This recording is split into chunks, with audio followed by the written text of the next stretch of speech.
దేశ ప్రధాని నరేంద్ర మోడీ మూడోసారి ప్రమాణ స్వీకారం చేసిన తర్వాత తెలంగాణకి మొదటగా వస్తూ ఉన్న పరిణామంలో మొత్తం కూడా అలర్ట్ అయిన పరిస్థితి కనబడుతూ ఉంది. ముఖ్యంగా భద్రతకు సంబంధించి కూడా ఇటు పోలీసు బందోబస్తు అయితే ఏర్పాట్లు అయితే చేస్తూ ఉన్నారు. సభకు సంబంధించి ఏదైతే పరేడ్ గ్రౌండ్లో 2 లక్షల మంది కార్యకర్తలతో సభ ఉన్న పరిణామంలో ఇక్కడ కూడా ఎటువంటి భద్రత సంబంధించిన వైఫల్యాలు లేకుండా నరేంద్ర మోడీ సభ విజయవంతం చేయడానికి ఇటు అధికారులు కూడా కృషి చేస్తున్న పరిస్థితి కనబడుతుంది. మనం ప్రస్తుతం సభ యొక్క ప్రాంగణంలో ఉన్నాము. ఇక్కడనే నరేంద్ర మోడీ గారి యొక్క సభ ఉండే అవకాశాలు అయితే కనబడుతూ ఉంది. ఇక్కడనే నరేంద్ర మోడీ గారు రేపు సభ నిర్వహించే కార్యక్రమం ఇదే స్టేజ్ మనం చూస్తూ ఉన్నాం. ఇప్పుడు విజువల్స్లో సభకి సంబంధించి కూడా చూస్తూ ఉన్నాం. ఇక్కడ అధికారులు కూడా ఎటువంటి భద్రతా వైఫల్యాలు లేకుండా ఉండడానికి సభ సజావుగా జరగడానికి కృషి చేస్తూ ఉన్నారు. దాదాపుగా నెల రోజుల నుండే ఈ యొక్క సభకు సంబంధించిన కూడా ఈ కార్యక్రమాలు అయితే మొదలుపెట్టినట్టు కూడా కనబడుతూ ఉంది. ఈ సభకు సంబంధించి స్టేజ్ కావచ్చు, వేదిక కావచ్చు, కార్యకర్తలకు సంబంధించిన షెడ్యూల్ కావచ్చు, ఏవైతే కార్యకర్తలకు సంబంధించిన ఏవైతే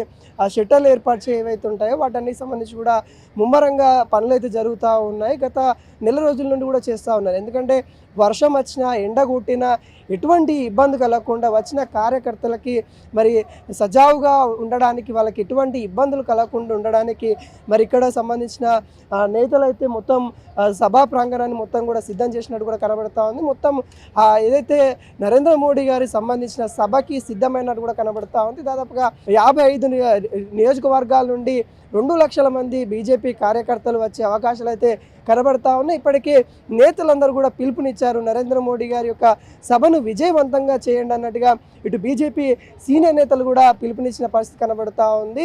ప్రత్యేకంగా ట్రైన్లను కూడా నడుపుతా ఉన్నారు. ఇటు సిరిపూరు కాకాజ్ నగర్ కావచ్చు, ఏదైతే ఆదిలాబాద్ సంబంధించి కావచ్చు, అటు వరంగల్, ఖమ్మం, ఏదైతే నల్గొండ సంబంధించి కావచ్చు, ప్రత్యేక ట్రైన్లో కూడా కార్యకర్తలను అయితే ఇటు సభకి ప్రాంగణానికి తీసుకొచ్చే ప్రయత్నాలు బీజేపీ నేతలు అయితే చేస్తూ ఉన్నారు. దాదాపుగా 3000 ప్రత్యేక బస్సులను కూడా ఏర్పాటు చేశారు. వివిధ నియోజకవర్గాల నుండి బస్సులను కార్యకర్తలలో తీసుకొని వచ్చి అంతే సజావుగా ఇంటికి చేర్చే ప్రణాళిక సిద్ధమైనట్టు కూడా కనబడతా ఉంది. అయితే తెలంగాణలో నరేంద్ర మోడీ రాకని ఇటు అధికారంలో ఉన్న కాంగ్రెస్ పార్టీ కావచ్చు, ఇటు బీఆర్ఎస్ పార్టీ కూడా స్వాగతిస్తూ ఉంది. కానీ తెలంగాణకి ఏమి ఇస్తూ ఉన్నారు, ఏం చేస్తారు, తెలంగాణకి ఏమన్నా ప్రకటిస్తారా కొంత ఆశగా చూస్తున్న పరిస్థితి కనబడతా ఉంది. ఎందుకంటే ఇప్పటికే బడ్జెట్ కేటాయింపులలో తెలంగాణకి అన్యాయం చేస్తుందని కూడా ప్రతిసారి కూడా ఇటు బీఆర్ఎస్, ఇటు కాంగ్రెస్ పార్టీ కూడా చెప్తా ఉంది. ఈ నేపథ్యంలో తెలంగాణకి కొంత గుడ్ న్యూస్ అయితే ఉండే అవకాశాలు ఉన్నాయన్నట్టు కూడా కొంతమంది బీజేపీ నేతలు అయితే చెప్తున్న పరిస్థితి కనబడుతుంది. ఇప్పటికే దాదాపుగా 8,000 కోట్లకు సంబంధించి అభివృద్ధి కార్యక్రమాలు తెలంగాణలో చేయడానికి నరేంద్ర మోడీ నాంది పలుకుతూ ఉన్నట్టు కూడా తెలుస్తూ ఉంది. ఎట్లయినా తెలంగాణలో అధికారము దక్కే విధంగా, తెలంగాణ ప్రజల మెప్పు పొందే విధంగా నరేంద్ర మోడీ గారి యొక్క ఏదైతే ప్రసంగం ఉండబోతా ఉంది, ఇక్కడ నరేంద్ర మోడీ గారి యొక్క గర్జన ఉండబోతా ఉంది అన్నట్టు కూడా ఇప్పటికే చెప్తున్న పరిస్థితి కనబడతా ఉంది. అయితే ఇప్పటికే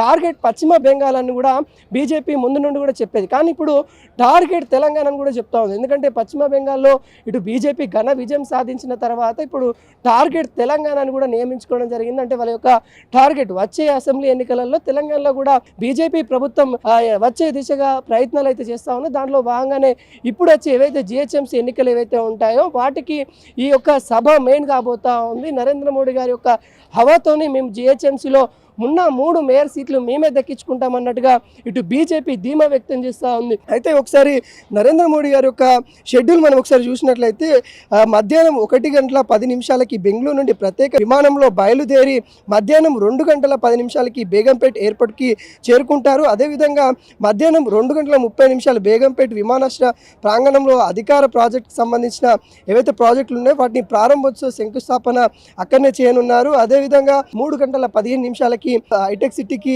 హెలికాప్టర్లో వెళ్ళే అవకాశాలు కనబడతా ఉంది. 3:30 నుండి 4:30 వరకు సింధు ఆసుపత్రి ప్రారంభోత్సవానికి మరి వైద్యులతో భేటీ అయ్యే అవకాశాలు అయితే కనబడతా ఉంది. తర్వాత 4:40 తిరిగి బేగంపేట విమానాశ్రయానికి చేరుకొని ఏదైతే రోడ్డు మార్గంలో 5:30 నుండి 6:30 రోడ్డు మార్గంలో పరేడ్ గ్రౌండ్కి వచ్చే అవకాశాలు అయితే కనబడతా ఉన్నాయి. ఈ తరుణంలో కొంత ట్రాఫిక్ సంబంధించిన కూడా సమస్యలు తలెత్త నేపథ్యం కనబడతా ఉంది. వాటికి కూడా ఇప్పటికే ట్రాఫిక్ పోలీసులు కూడా కొన్ని ఆంక్షలు అయితే నియమించారు. దాదాపుగా ఈ సభ 6:15 ప్రారంభమయ్యే అవకాశాలు అయితే కనబడతా ఉన్నాయి. ప్రత్యేకంగా ఏవైతే బస్సులు ఉన్నాయో ఆ బస్సులను కూడా తీసుకొస్తున్నారు కాబట్టి వాటికి సంబంధించిన పార్కింగ్లు కూడా ఏర్పాటు చేయడం అయితే జరిగింది. అయితే నరేంద్ర మోడీ గారు బేగంపేట నుండి ఏదైతే పరేడ్ గ్రౌండ్కి రోడ్డు మార్గంలో వస్తారో ఆ సమయంలో ఇక్కడ ట్రాఫిక్ తలెత్తకుండా రోడ్డును కూడా కొంత బ్లాక్ చేసే అవకాశాలు అయితే ఉన్నాయి. ఇది ప్రతి ఒక్కరు కూడా గమనించాలి. అత్యవసరంగా ఎవరైతే ఆ మార్గాల నుండి ఏదైతే బేగంపేట పరేడ్ గ్రౌండ్ మార్గాల నుండి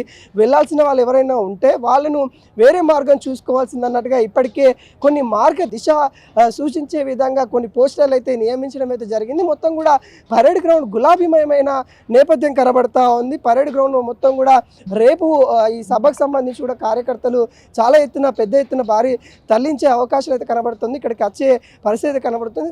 దాదాపుగా ఈ సభ ఏదైతే 2 లక్షల మంది కార్యకర్తలు వస్తారని కూడా ఎక్స్పెక్టేషన్స్ అయితే పెట్టుకోవడం అయితే జరిగింది. అయితే 2 లక్షల కంటే పైనే వచ్చే అవకాశాలు ఉన్నాయి అన్నట్టుగా కొన్ని వర్గ నేతలు అయితే చెప్తా ఉన్నారు. అంటే బీజేపీ వర్గ నేతలు పెద్ద ఎత్తున చెప్తా ఉన్నారు. అయితే ఈ భద్రతకు సంబంధించి కూడా ఇప్పటికే పూర్తి స్థాయిలో ఏర్పాట్లు అధికారులు అయితే చేసిన నేపథ్యం కనబడతా ఉంది. ఎటువంటి భద్రత వైఫల్యం చెందకుండా ఒక భద్రతను ఏర్పాటు చేశారు. ఇక్కడ నరేంద్ర మోడీ గారు వస్తున్నారు కాబట్టి ఎటువంటి అవాంఛిత ఘటనలు జరగకుండా చూసుకోవడానికి ముందు నుండి కూడా పోలీసు వ్యవస్థ కట్టుదిట్టమైన చర్యలు చేసుకుంటా వస్తున్న పరిస్థితి కనబడుతూ ఉంది. మరి రేపు ఏదైతే ఈ సభకు సంబంధించి కూడా కొంత బీజేపీ నేతల్లో ఉత్సాహం అయితే ఉన్న నేపథ్యం అయితే కనబడతా ఉంది. మొత్తానికి ఈ సభ ఏదైతే రేపు 6:45 ఉండే అవకాశాలు అయితే కనబడతా ఉంది. మళ్ళీ తిరిగి నరేంద్ర మోడీ గారు తిరిగి ప్రయాణము వెళ్ళే అవకాశాలు అయితే రేపే కనిపిస్తూ ఉన్నాయి. రేపు 1 గంటల నుండి దాదాపుగా 7:45 మాత్రమే, అంటే ఇక్కడ ఈ తరుణంలోనే నరేంద్ర మోడీ గారి యొక్క ఏదైతే షెడ్యూల్ అయితే ఇక్కడ తెలంగాణకి కేటాయించినట్టు కూడా